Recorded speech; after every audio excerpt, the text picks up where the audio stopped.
Summer holidays வந்தாச்சு நம்ம GT Holidays வந்தாச்சு. GT Holidays, South India's #1 travel brand. மார்க்கெட்லயே கம்மி சேதாரத்துல இன்னும் 1% தள்ளுபடி கொடுப்போம். ஓகே, வைரநக கேரட்டுக்கு 5000 தள்ளுபடி கொடுப்போம். தள்ளுபடி திருவிழா.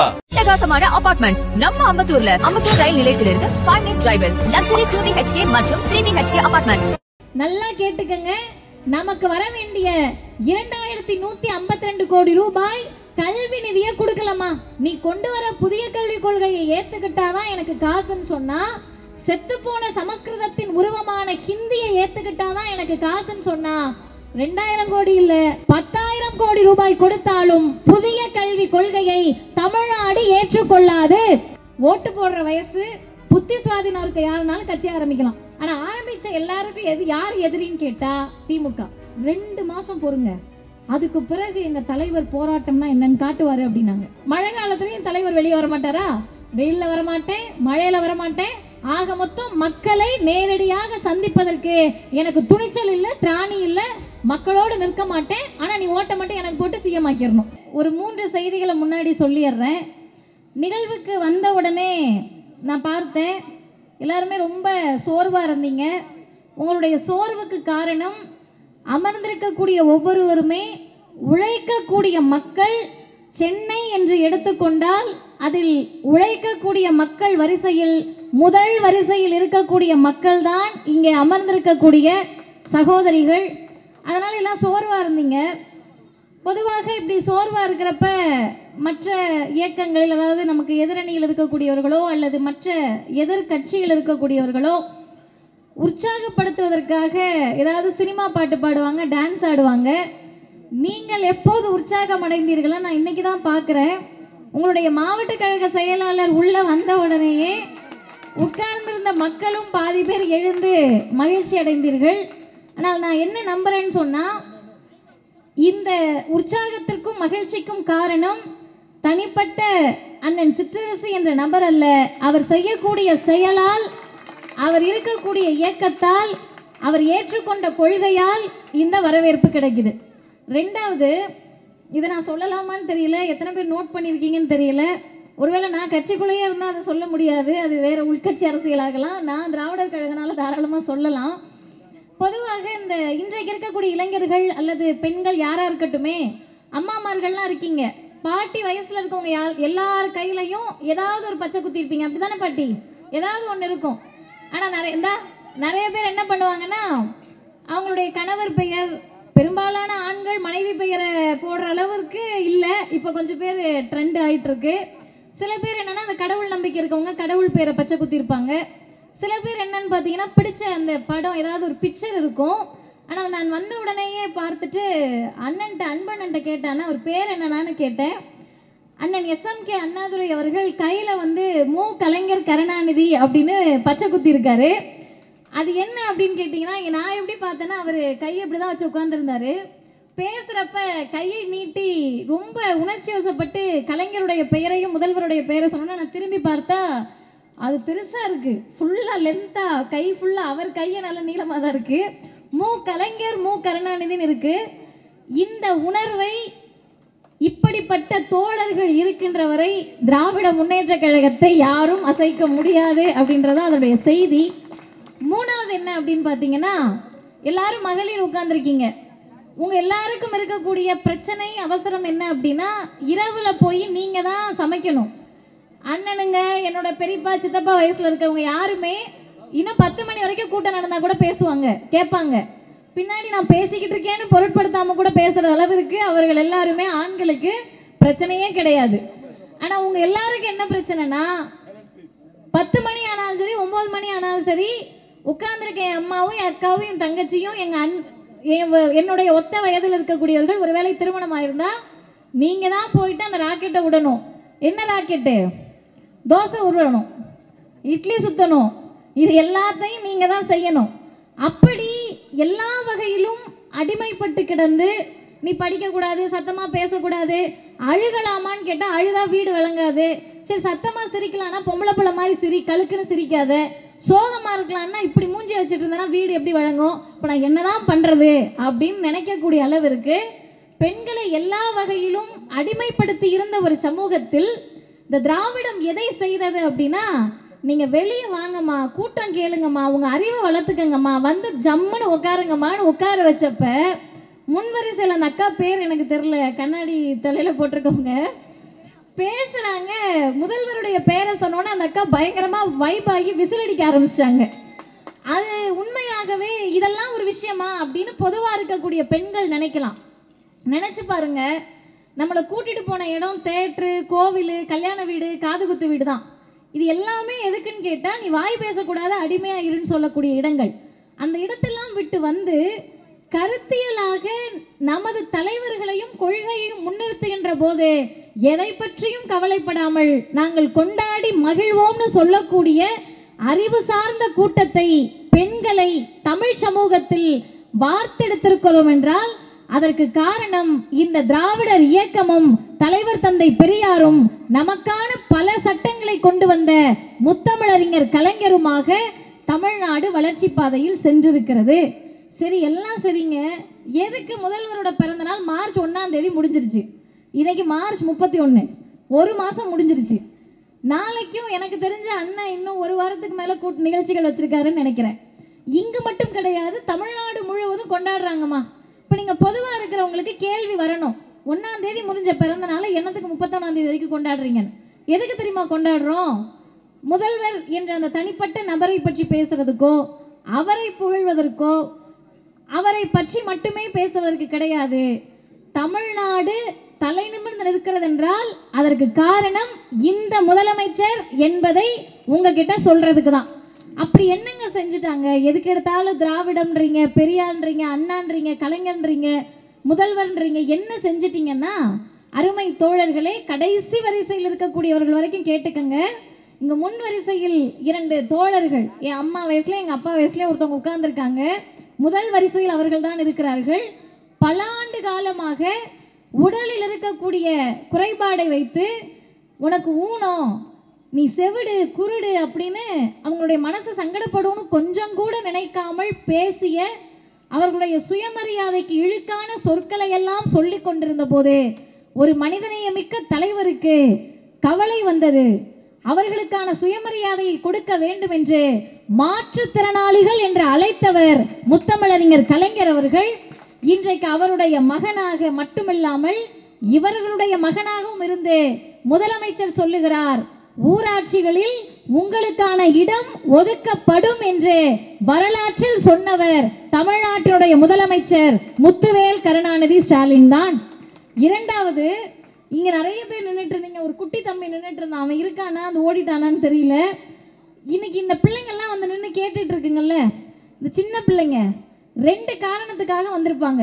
ஒன்று, நான் பல ஊர்களில் போய் பார்க்குறப்ப இத்துணுண்டா இருக்கும், ஆனால் உனக்கு எந்த கட்சின்னு கேட்டால் திமுகன்னு சொல்லும்.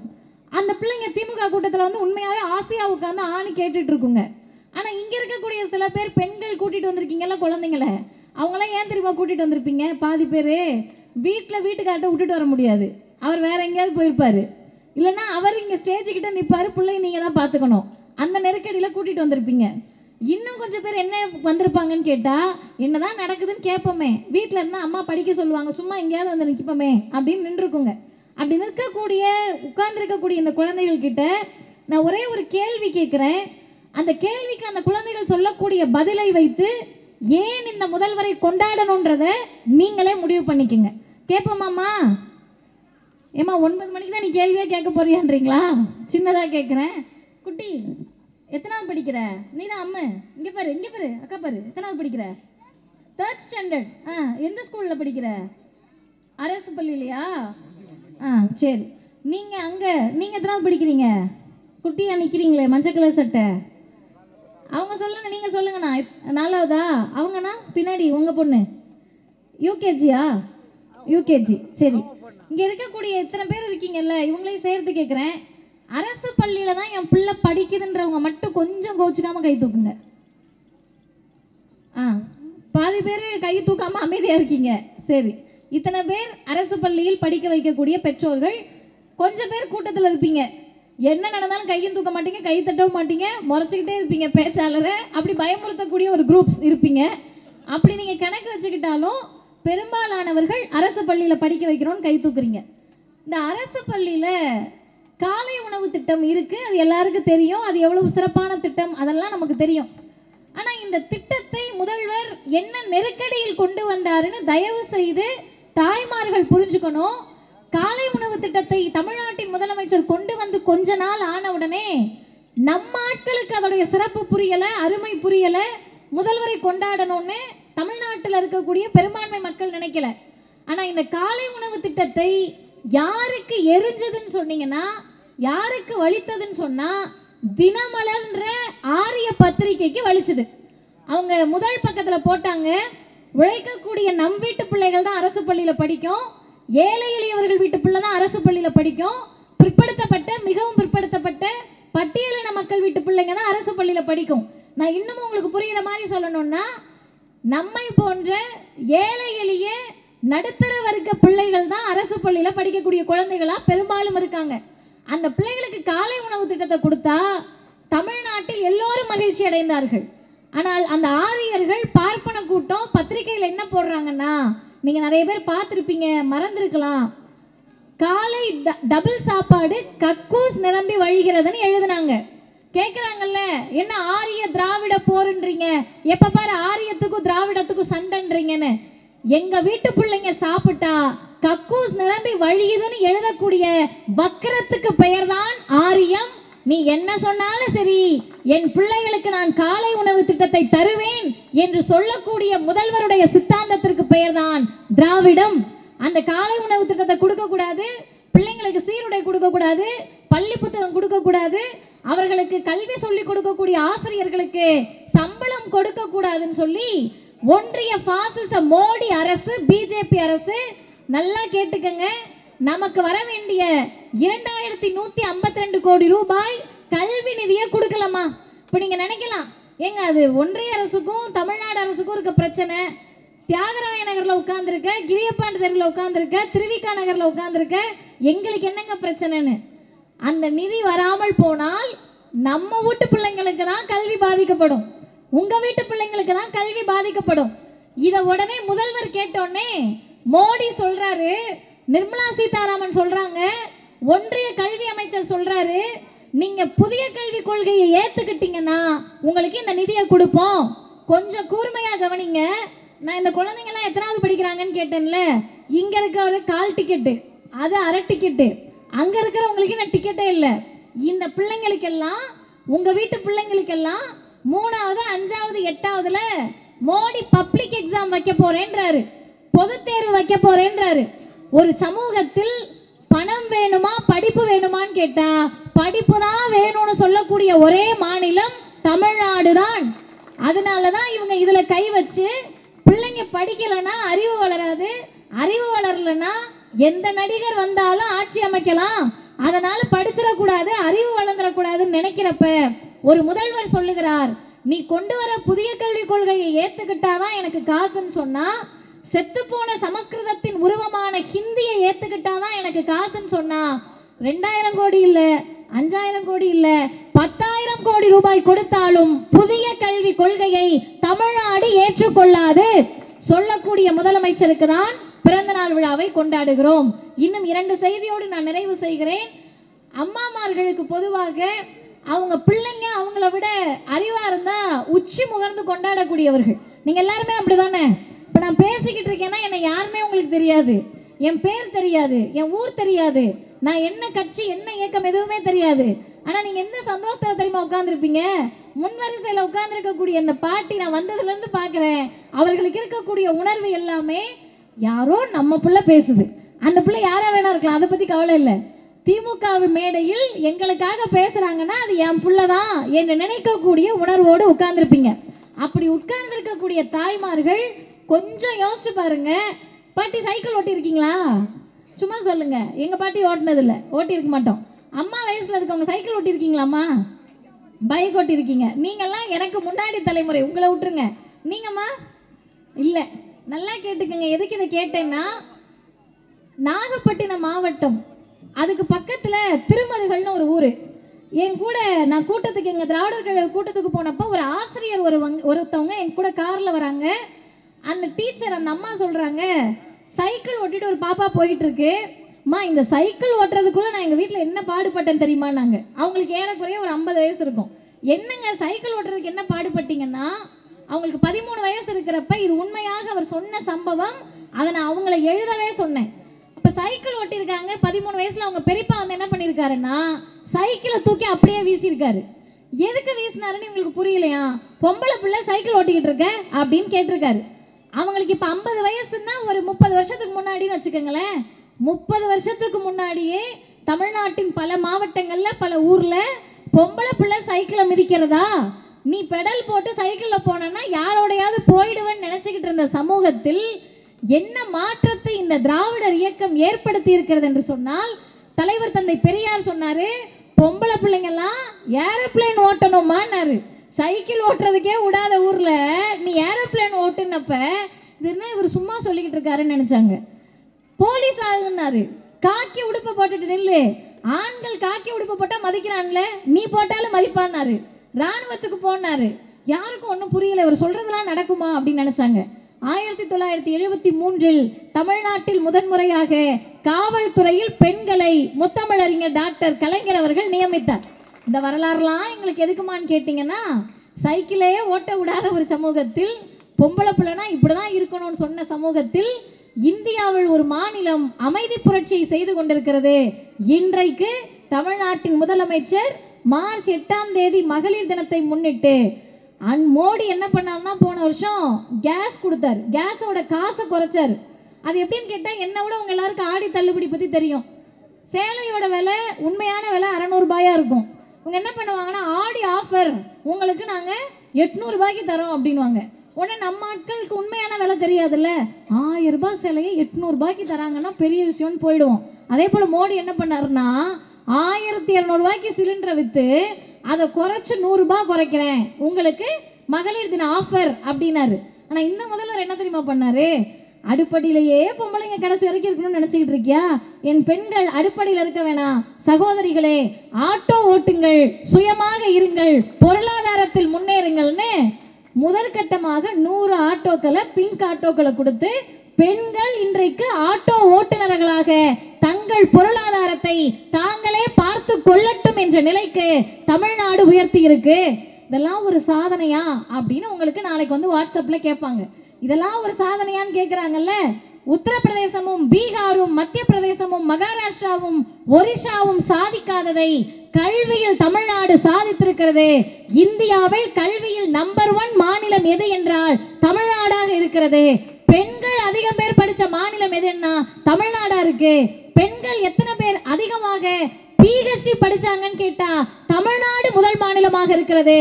அதிக பெண் தொழில் முனைவோர்களை கொண்ட மாநிலம் எது என்று கேட்டால் தமிழ்நாடாக இருக்கிறது. இது பொறுத்துக்க முடியாம திமுகவை ஒழிக்கணும், திமுக இல்லாம ஆக்கிடணும்னு நிறைய பேர் வராங்க. தாராளமா வரலாம். எங்கள் கழகத்தின் தலைவர் ஆசிரியர் சொல்லுவாரு, ஓட்டு போடுற வயசு, கட்சி ஆரம்பிக்கிற வயசு, புத்தி சுவாதீனம் இருக்க யாருனாலும் கட்சி ஆரம்பிக்கலாம். அதனால இவங்க எல்லாரும் ஆரம்பிக்கலாம், ஒரு பிரச்சனை இல்லை. ஆனா ஆரம்பிச்ச எல்லாருக்கும் யார் எதிரின்னு கேட்டா திமுக. நடிகருக்கு யார் எதிரி? திமுக. ஒர்க் ஃப்ரம் ஹோம் பாக்குறவங்களுக்கு யார் எதிரி? திமுக. அதிமுக யார் எதிரி? திமுக. பிஜேபி ஒழிச்சரணும் திமுகவை. எல்லாரும் வந்து நிக்கிற போது அவங்க சொல்லக்கூடிய ஒரு விஷயத்தை நம்ம நுட்பமா பார்க்கணும். நான் அதை மட்டும் சொல்லிட்டு அண்ணன் பேசணும், வழிவிடுகிறேன். என்ன சொல்றாங்கன்னு கேட்டா, 2 மாசம் பொறுங்க, அதுக்கு பிறகு எங்க தலைவர் போராட்டம்னா என்னன்னு காப்பாச்சு காட்டுவாரு அப்படின்னாங்க. எனக்கு பாருங்க, அது சொல்றதுக்கே 2 மாசம்னா என்ன டைம்னு புரியல. அப்புறம் தான் நான் யோசிச்சேன், சம்மர் சீசன், வெயில் காலத்துல ஏசிலேயே உட்கார்ந்துருந்த நடிகருக்கு வெளியே வந்து போராட முடியாது, அதனால 2 மந்த்ஸ் பொறுங்கன்றாங்க. சரி, வெயில் காலம் முடிஞ்சாலும் மழை காலம் வந்துடும். மழை காலத்துலயும் தலைவர் வெளியே வரமாட்டாரா? வெயில்ல வரமாட்டேன், மழையில வரமாட்டேன், ஆக மொத்தம் மக்களை நேரடியாக சந்திப்பதற்கு எனக்கு துணிச்சல் இல்லை, திராணி இல்லை, மக்களோடு நிற்க மாட்டேன், ஆனா நீ ஓட்ட மட்டும் எனக்கு போட்டு சிஎம் ஆக்கிடணும் அப்படின்னு சொல்லக்கூடியவர்களுக்கு மத்தியில் 2 நாட்களுக்கு முன்பு கூட திராவிட முன்னேற்ற கழகத்தின் சார்பில் 100 நாள் வேலை திட்டத்தில் தங்களுடைய வியர்வையை சிந்தி உழைக்கக்கூடிய, கடுமையாக உழைத்து அந்த காசை வச்சு வீட்டில் சோறு சமைத்து சாப்பிடக்கூடிய தொழிலாளர்களுக்கு, 100 நாள் வேலை பார்க்கக்கூடிய உழைப்பாளர்களுக்கு 4034 கோடி ரூபாயை மோடி அரசு நிறுத்தி வச்சிருக்கு. நிதி கொடுக்கல.